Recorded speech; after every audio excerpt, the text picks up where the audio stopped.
费可欣的一句调侃把刘曼琼吓得惊慌失措，连忙摆手道：我不敢，我妹妹还在读书。费可欣笑道：读书就不能谈恋爱了？你不也是博士在读吗？还没毕业呢吧？刘曼琼连忙道：我不是这个意思。费可欣见他局促的模样，笑着说道：妹妹的事儿就先翻过去，我再问你，你知道顾秋怡吗？大明星顾秋怡，刘曼琼下意识地脱口而出，她是我的偶像啊。说着，她想到什么，惊骇不已地问道：顾秋怡也喜欢叶晨？费可欣挑眉笑道：人家顾秋怡跟咱们可不一样，人家顾秋怡跟叶晨是有婚约的，早些年两人还小的时候，他们家里人就已经给他们定亲了，人家苦苦寻找了叶晨这么多年，前段时间才刚刚重逢，感情丝毫不减当年。说到这里，费可欣看着刘曼琼问道：你知道顾秋怡为什么要退出娱乐圈吗？刘曼琼已经被接连的内幕惊得头晕目眩，她有些绝望地看着费可欣问道：是为了跟叶晨结婚吗？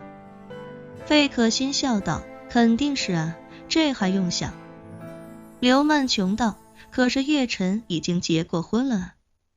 费可欣笑道：可是人家早就有婚约在身了，20多年呢，所以你说他跟叶晨现在的老婆，到底谁才是第三者呢？刘曼琼只觉得大脑的运算能力已经不够用了，以至于他大脑里与叶晨相关的这个进程已经成了无响应的状态。他只能紧咬着嘴唇，默默地喝了口水，用几十秒钟的时间让大脑重启之后，才有些崩溃的喃喃道：为什么要让我认识他？感觉我第一次面对感情问题就挑到了地狱难度。费可欣哈哈一笑说道：地狱难度不要紧，起码还有很多人跟你一起闯关。说着，费可欣又严肃起来，开口道：我跟你说这些是衷心的希望你能成熟起来，爱情是成年人的战争，你想参与进来，首先要具备成年人的心态，只有摆正心态，才有参战的资格。刘曼琼轻轻点了点头，认真道：我明白了，谢谢费小姐。费可欣递给她一张纸巾，笑道：快把眼泪擦一擦，一会儿叶晨该回来了，他这个人哪方面都很聪明，唯独感情方面不太灵光，据我了解，这么多竞争者里，也就伊藤菜菜子真正让他灵光乍现了一下。伊藤菜菜子？刘曼琼惊讶地问：你的意思是叶晨喜欢伊藤菜菜子？费可欣点点头，应该是吧，否则他当初也不会专程去京都救他，那次叶晨为了他都快把东京的天给捅破了。刘曼琼一边擦去眼角的泪痕，一边不解地问道：费小姐，你怎么对叶晨了解这么多？你们认识很久了？也没有，费可欣道，我们认识的时间不长，1-2个月而已。刘曼琼震惊不已，问他：你只认识叶晨1-2个月，为什么对他这么了解？费可欣自嘲地笑了笑，道：谁让我自作聪明，非要对他刨根问底，结果刨得越深，陷得越深。说着，费可欣笑道：有时候太聪明也不是好事儿。我知道他喜欢伊藤菜菜子的时候，也像你似的难过了一整天。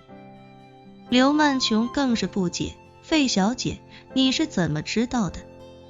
费可欣笑道：推理呗。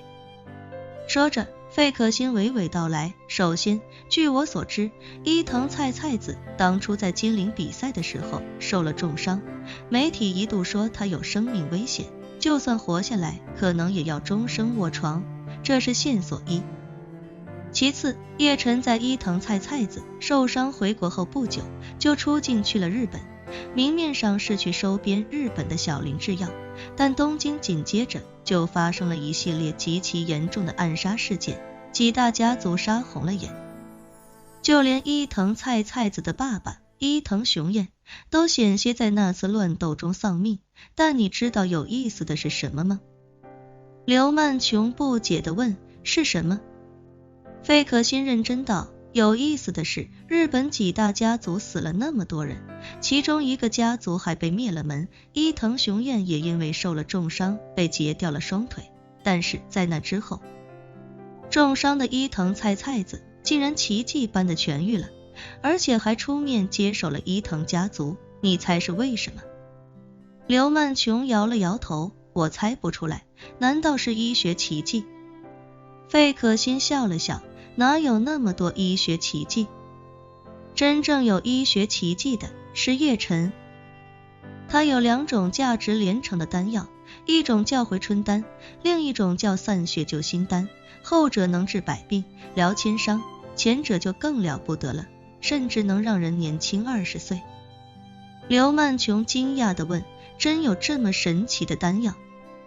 当然，费可欣认真道，一颗回春丹3000亿美元也买不来，散血救心丹虽然价值低一些，但对需要它的人来说也是价值连城的。伊藤菜菜子能奇迹般的痊愈，有且只有一种可能，那就是叶晨治好了他。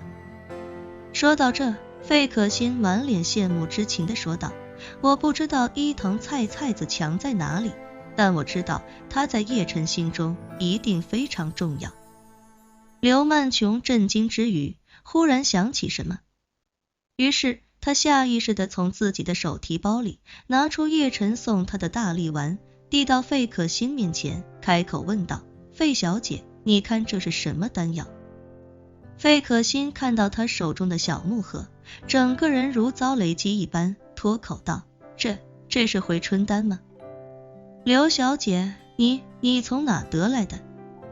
刘曼琼如实说道，之前我跟叶晨来这里吃饭，那天刚好是我农历生日，我就是随口跟叶晨说了一嘴，让他送我一件生日礼物，他就掏出这颗大力丸送给我了，还说什么让我一定好好保管，如果将来生了重病或者受了重伤，就把它拿出来吃下去。